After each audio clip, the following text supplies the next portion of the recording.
nhầm nó tới không mất à ngoài quá thì chân cái này sập bồn thì ai lại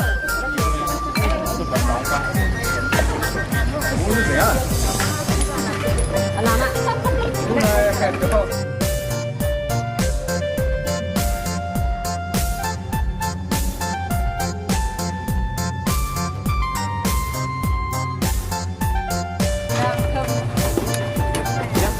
dân chân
hoa là ta một vài nó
nhân trả nhân sĩ nhân thái nhiều cô nhân pháp ở đôi đi bên gì ra đi trả cho nhìn nhân vừa nhân cô nhân cao sáng câu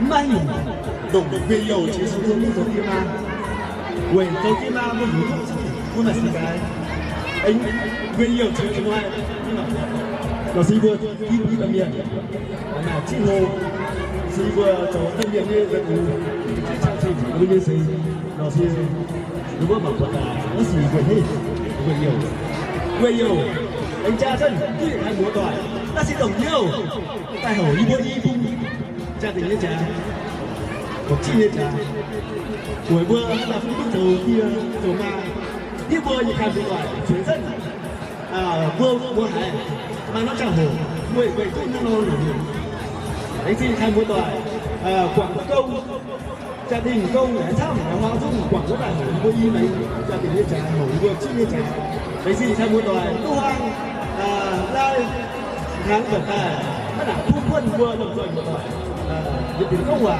ấy như đi nhà lồng rồi châu sáu thứ thành thứ này đấy xin khai múa tỏi xong. Và chúng ta dành một tràng vỗ tay thật lớn để chào đón những lời phát biểu đến từ bố đẻ của nàng dâu xinh đẹp của Mỹ Diện trong buổi tối ngày hôm nay. Và những lời phát biểu luôn luôn cảm ơn đến hội trường của chúng ta đã dành thời gian quý báu của mình đến chung vui bữa tiệc cưới cho cô dâu và chú rể trong buổi trưa ngày hôm nay. Và tiếp tục những lời phát biểu bên gia đình nhà trai. Hôm nay thì chung vui bên gia đình nhà gái, bữa tiệc cưới thì làm tại bên gia đình nhà gái thì bên gia đình nhà trai sẽ rất vui mừng. Chắc chắn bên gia đình nhà trai sẽ có lời cảm ơn đến họ hàng cô bác gần xa, bạn bè thân thiết của cô dâu chú rể trong buổi tối ngày hôm nay. Và ban tổ chức kính mời bên đại diện gia đình nhà trai sẽ có lời phát biểu cảm ơn đến hội trường của chúng ta. Xin chào kính mời. Phố thảo hội các tập đoàn Hoài anh chặt tình cứ hoài nó hoài rồi thấy vì nào truy hoa cha yên như là sự đánh sinh không được vào tại tháo ở vui máy chặt tình như cha tại tháo chúc phúc vui vui bảo truy sư đúng không đó này anh sinh nó có vượt không được vào đấy chung vượt cái vượt vào tháng này là sư hoa đúng không vậy thái đúng không mà hãy dùng rơi rất năng mà thấy đi máy chính treo mà làm gì ạ rơi chung máy chính vượt hắn một đoạn. Vâng, hội trường của chúng ta lại một tràng vỗ tay rất thật lớn để cùng nhau chào đón những lời phát biểu đến từ bên gia đình nhà trai. Luôn luôn cảm ơn đến hoàng của bác Việt gần xa bên gia đình nhà gái. Còn quý vị thân mến, buổi lễ vô vui của cô dâu Mỹ Diện và chú rể chiều kịch trong buổi tối ngày nay cũng đã đến giờ rồi. Vậy ban tổ chức không để quý vị phải chờ lâu. Ban tổ chức xin được thông báo buổi lễ vô vui chính thức được bắt đầu. Vâng, chúng ta cùng dành một tràng vỗ tay thật lớn để cùng nhau chúc mừng hạnh phúc buổi lễ vô vui của cô dâu chú rể thành công tốt đẹp trong buổi tối ngày hôm nay. Vâng, chúc cho cô dâu chú rể trăm năm cùng vui nắng bằng đời nghĩa một đề kể từ ngày hôm nay cho dù sông cũng cả núi cũng ngọt thì cô dâu chú rể luôn luôn ở bên cạnh nhau, không bao giờ rời xa nhau. Rồi thì hai bên gia đình sẽ cùng nhau vun đắp tình yêu và xây dựng tình cảm cho cô dâu chú rể là một cuộc đời trong buổi tối ngày hôm nay. Và kính thưa quý vị cùng thân mến, sau những thời gian để tìm hiểu chú rể Châu Vy và cô dâu Mỹ Diện đã được từng yêu nhau, từng trải qua bao nhiêu mùa lúa chín, từng trải qua bao nhiêu mùa xuân hoa nở rồi lại rụng đi, thì chắc chắn cô dâu chú rể sẽ có lời thề hẹn ước rằng vâng hai bạn sẽ luôn luôn mong có ngày nào sẽ chúng ta cùng nhau xin phép bố mẹ tổ chức đám cưới để cùng nhau chung cha chung mẹ chung ông chung bà chung nhà chung cửa. Đó là điều mong ước của cô dâu Mỹ Diện và chú rể Châu Vy trong buổi tối ngày hôm nay. Tình yêu suốt cả một cuộc đời trong buổi tối ngày hôm nay. Và quý vị thân mến, những lời cảm ơn cũng đã gửi đến quý vị, những lời cảm tạ đã gửi đến quý vị. Chúng ta đã cùng nhau trở về hội trường để cùng nhau chúc mừng hạnh phúc cho cô dâu chú rể trong buổi tối ngày hôm nay. Hôm nay diễn ra những buổi lễ vô quy cho chú rể Châu Vy và cô dâu Mỹ Diện sẽ có một chút rượu cay rượu rán rượu hồng để rót ra tỏa pháp ly để chúc mừng hạnh phúc, cũng như là các bánh tình yêu cho cô dâu chú rể để thưởng thức những bánh tình yêu để kết nghĩa tình phu thê trong buổi lễ ngày hôm nay. Và ban tổ chức kính mời cô dâu chú rể sẽ bước rượu lên bên phía tòa pháp ly đẹp. Xin mời bố mẹ, hai bên bố mẹ từ một chút. Vâng, cô dâu chú rể chúng ta sẽ cùng nhau để rót rượu trước, rót rượu trước để cùng nhau mở ra chai rượu champagne để cùng nhau rót. Vâng, chúng ta dành một tràng vỗ tay thân lớn để cùng nhau chứng kiến hai bạn sẽ cùng nhau tay trong tay rót ra những chai rượu champagne. Vâng, từng giọt xuống tòa pháp ly thật là đẹp trong buổi tối ngày hôm nay cho cô dâu chú rể trong buổi trưa ngày hôm nay, buổi tối ngày hôm nay.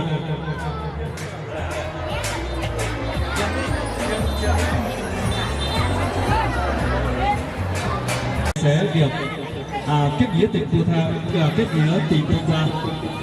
Vâng, chúng ta cùng nhau hướng về sân khấu để cùng nhau chứng kiến hai ông thông gia sẽ cùng nhau chạm một chén kể từ ngày hôm nay sẽ hai gia đình sẽ thành một gia đình và hai ông sẽ cùng nhau vun đắp tình yêu của cô chú rể, xây dựng tình cảm cho cô chú rể đến mai sau. Vâng, chúng ta dành một tràng vỗ tay thật lớn để cùng nhau chúc hạnh phúc cho hai bên gia đình ạ. Bánh gato này có sự hợp ba ý nghĩa và nó sẽ theo này chữ chung và chữ tình và chữ hiếu. Và chữ chung thì luôn luôn để cho cha, chữ hiếu thì để cho mẹ, còn chữ tình thì để cho đôi bạn trẻ trong buổi tối ngày nay. Và hai bạn sẽ pha trong tay các bánh gato, đó là một trái tim mà dành cho nhau để chia sẻ cho nhau những quả vui, để dành tình cảm cho nhau suốt cả một cuộc đời.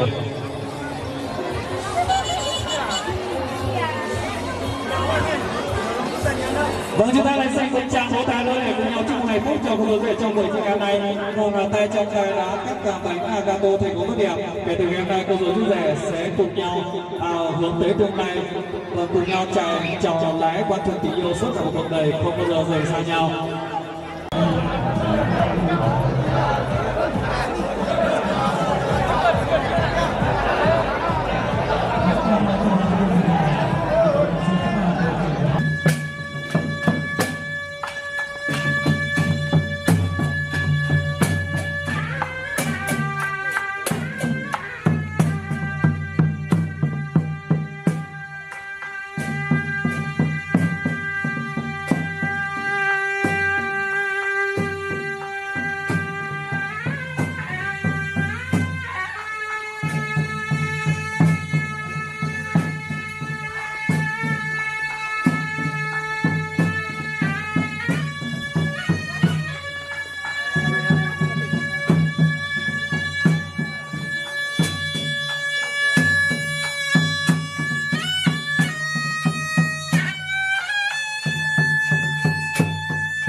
Nên đi xí bữa sinh tông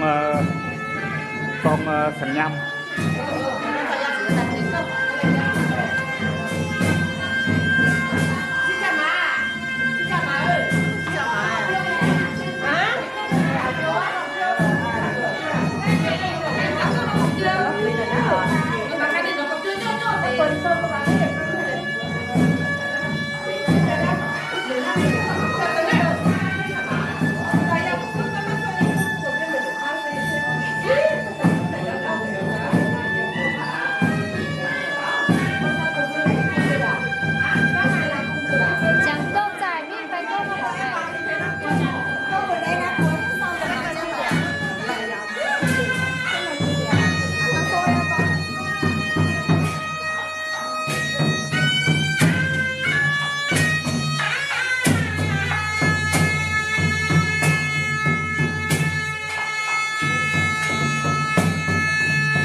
Hay thì chỉ cần Hãy subscribe cho kênh Ghiền Mì Gõ để không bỏ lỡ những video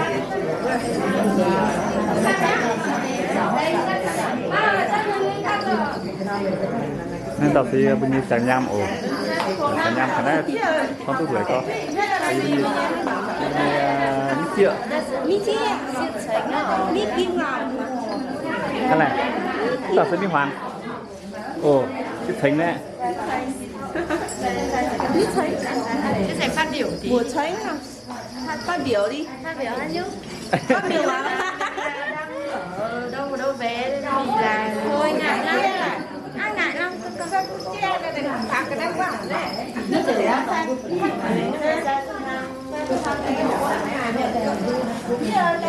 Nhưng mà you want nó tóc thì nó.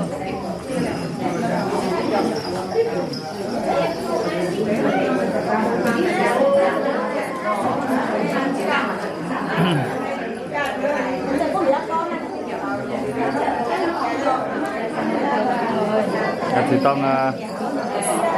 trong sẽ nhâm tàng hiện nom sẽ phê số cảnh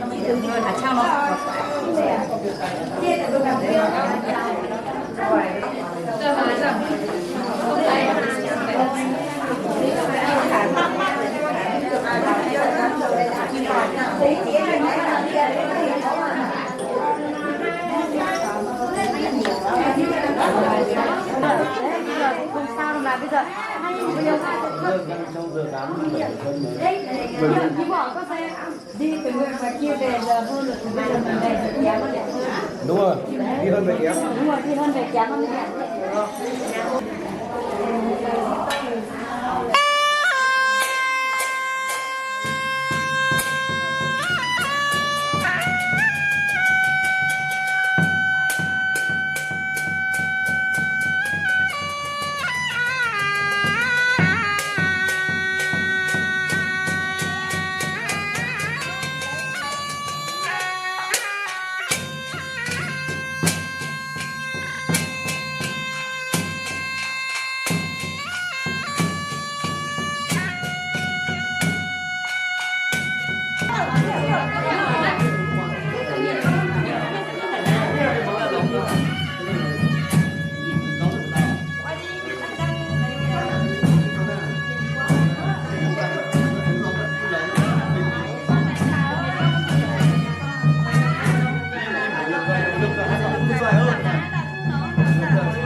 这是拌面的鬼呢，方便。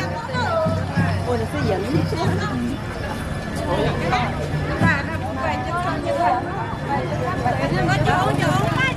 ô à tệ bữa thông phê bữa y bữa pung y miền phê hả na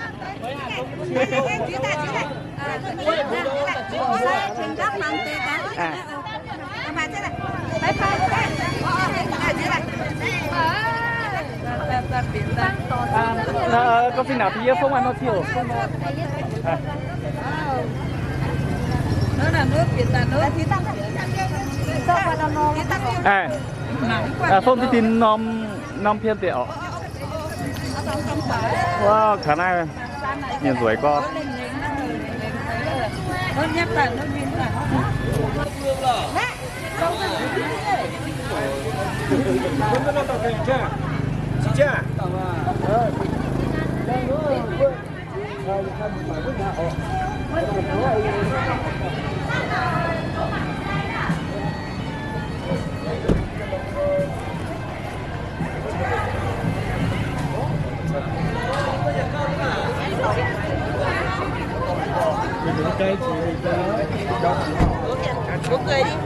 Cười đi con. Một phía sắc ca, ôi sợ to là cái nó to sức mạnh thì mà. Nhắm nhẹ nhá.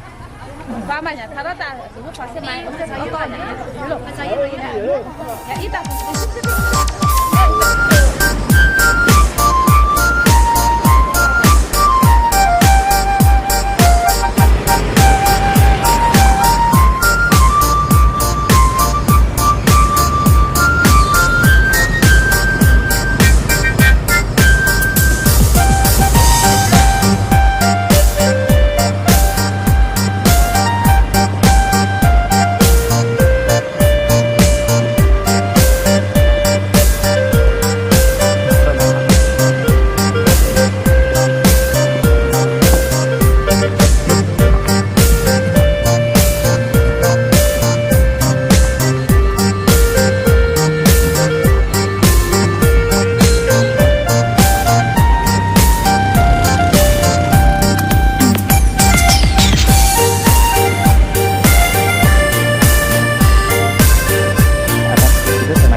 Bây giờ là xong rồi chỉ đi bộ thôi. Tất cả đỗ ngoài đấy.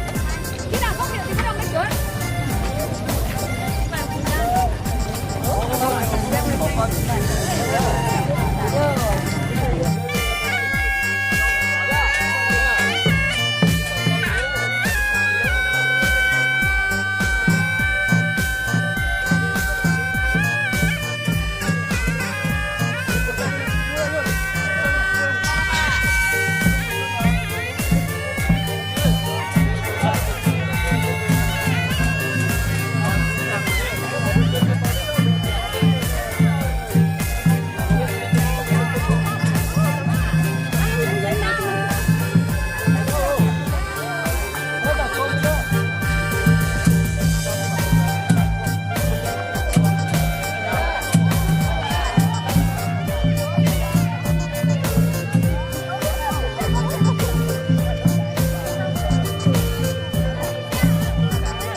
Cô học dưới này à?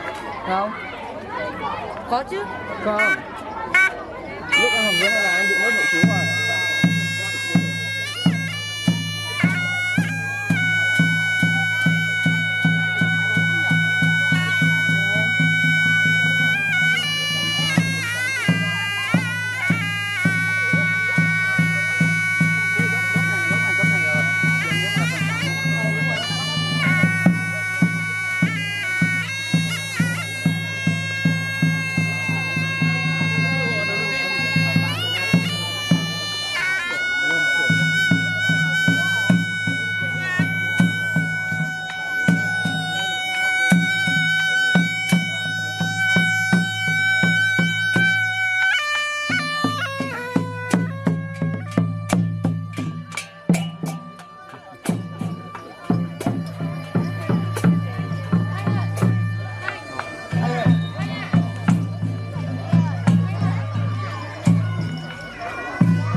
Mắt to.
Ủa? Giờ mình mới chú ý à? Đúng là giờ mới thấy ra hả? Ơ kìa. À, xe bên kia, mình cũng đi kia. Xe mất rồi.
trân trọng và thân nhất đến toàn thể quý ông quý bà quý cha quý mẹ cùng như một bè đang xem nữ tướng gần xa trong những cái năm tới số và thưa quý vị theo như vấn đề của hai bên gia đình chúng tôi thì ngay lúc này xin kính mời toàn thể quý vị hãy cùng nhau khẩn trương di chuyển vào trung tâm khai mạc chính.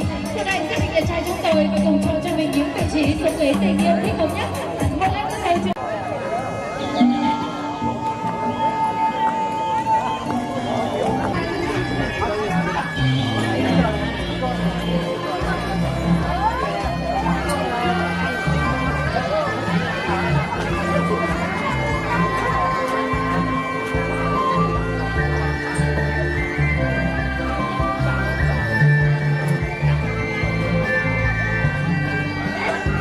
có chuyện là không đâu mà qua luôn đấy.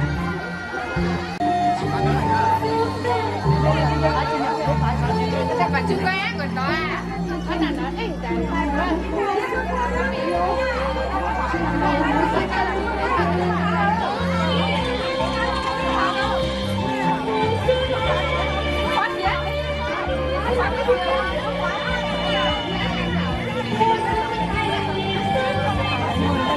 thằng ma con lên.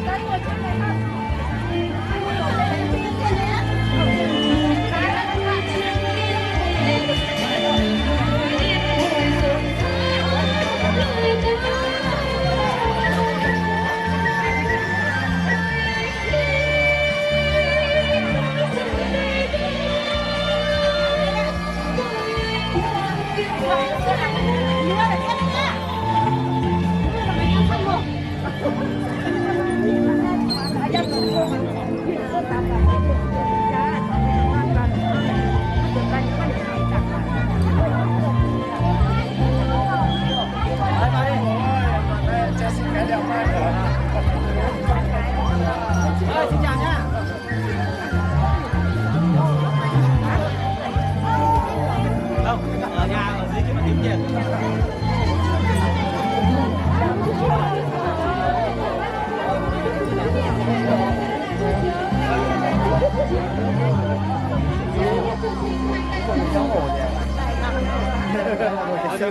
Thắng vào trước đi. Anh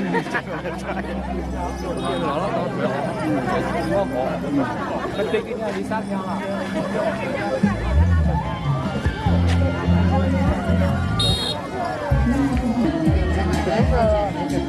Không ơi. Anh đâu?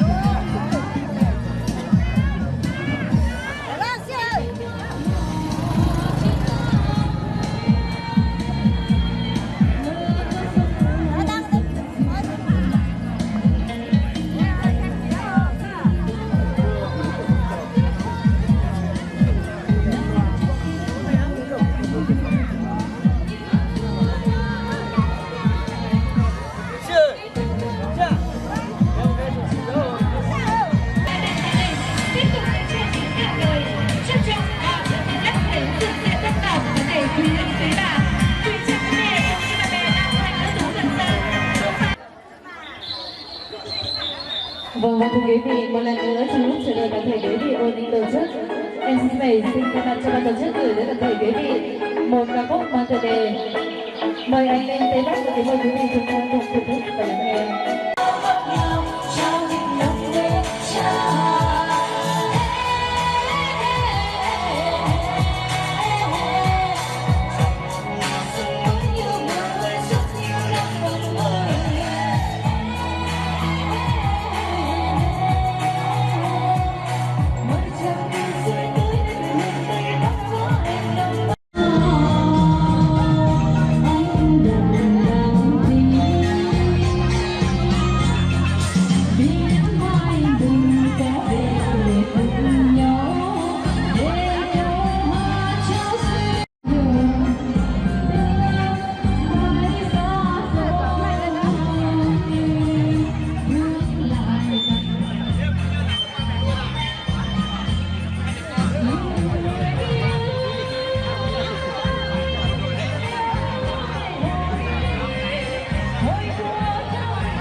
quý vị hiện diện ngay trên sân khấu tình như lúc này, đó chính là hình ảnh của tất cả những nhân vật chính trong đại lễ thành hôn ngày hôm nay.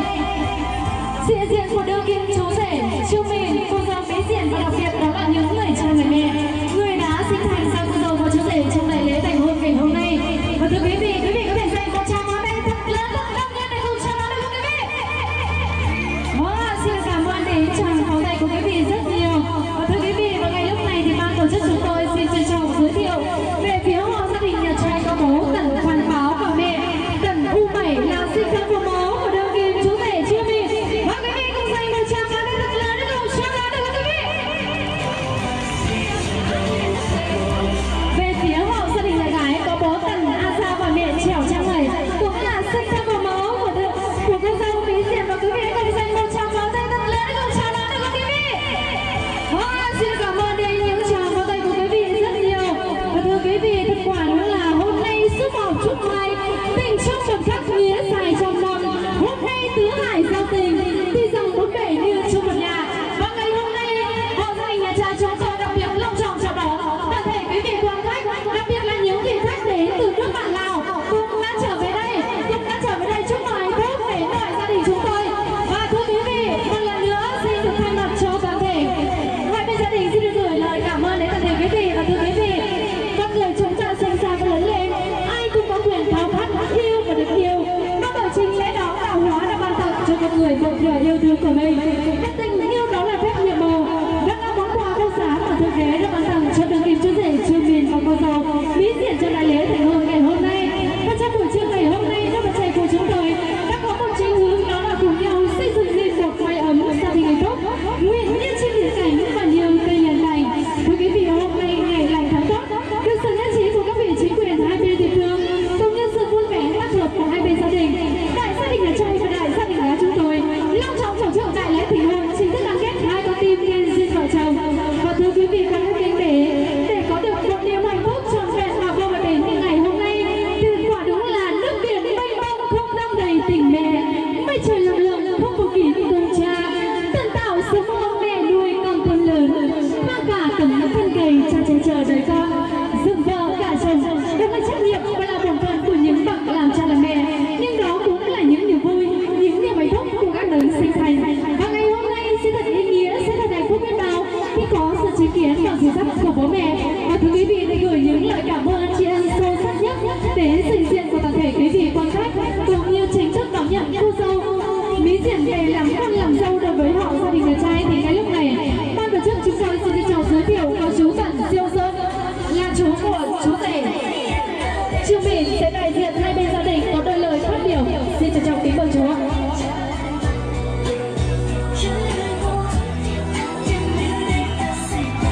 Vâng, lời đầu tiên thay mặt cho hai gia đình xin được gửi lời chào trân trọng đến toàn thể các quý vị quan khách. Kính thưa các ông các bà, kính thưa các bác các cô và anh chị em bạn bè gần xa của hai gia đình. Mỗi chúng ta sinh ra ai cũng được làm cha làm mẹ, và niềm hạnh phúc lớn nhất của người làm cha làm mẹ đó chính là được chứng kiến từng bước trưởng thành lớn lên của những người con của chúng ta. Và hôm nay gia đình chúng tôi trước hết được sự nhất trí của cấp ủy chính quyền, được sự đồng ý của hai con, chúng tôi tác hợp cho hai con chúng tôi tổ chức lễ thành hôn. Và hôm nay giờ phút này đây, gia đình chúng tôi thật sự cảm thấy rất hạnh phúc, và niềm hạnh phúc được nhân đôi gấp bội lần khi được sự chứng kiến, sự hiện diện của tất cả các quý vị quan khách gần xa đã đến chung vui, mang tình cảm nồng ấm đến với gia đình. Chúng tôi xin trân trọng cảm ơn rất nhiều.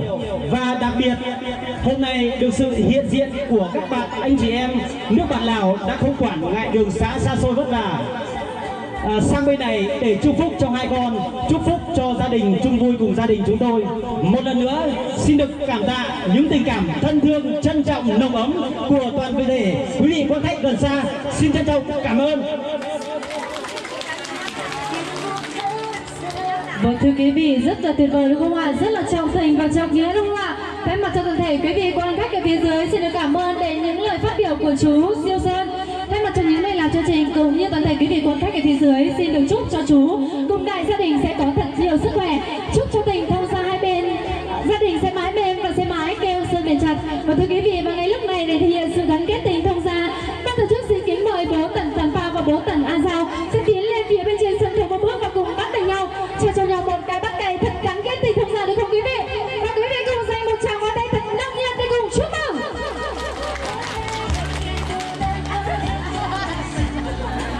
Vâng ạ, rất là tuyệt vời đúng không ạ? Vâng, tiếp tục kính mời chị. Xin mời chị Trẻo Mỹ Giao và mẹ Cẩn Trẻo Trang Mẩy sẽ tiến lên phía bên trên sân khấu một bước và cùng đại diện hai bên gia đình cùng gắn kết tình thông gia. Xin kính mời em mẹ ạ. Vâng ạ, quý vị cùng dành một tràng vào tay thật lớn để cùng chúc mừng ạ. Vâng ạ, và kể từ ngày hôm nay hai gia đình như một, và kể từ hôm nay sẽ cùng nhau dạy dỗ và bảo ban hai em cùng trưởng thành ạ. Vâng, và thưa quý vị, và ngày lúc này không để quý vị phải chờ thêm một giây một phút nào nữa, thì giờ này chính là giờ đẹp giờ lan, giờ để gắn kết hai con tim Chiêu Mìn Mỹ Diện nên xuyên vợ chồng. Chiêu Mìn chính chồng tuyên bố đại lễ thành hôn chính thức được bắt đầu. Và một tràng pháo tay thật lớn và cùng tiếng pháo để cùng chúc mừng hạnh phúc đến đôi bạn trẻ cùng quý vị.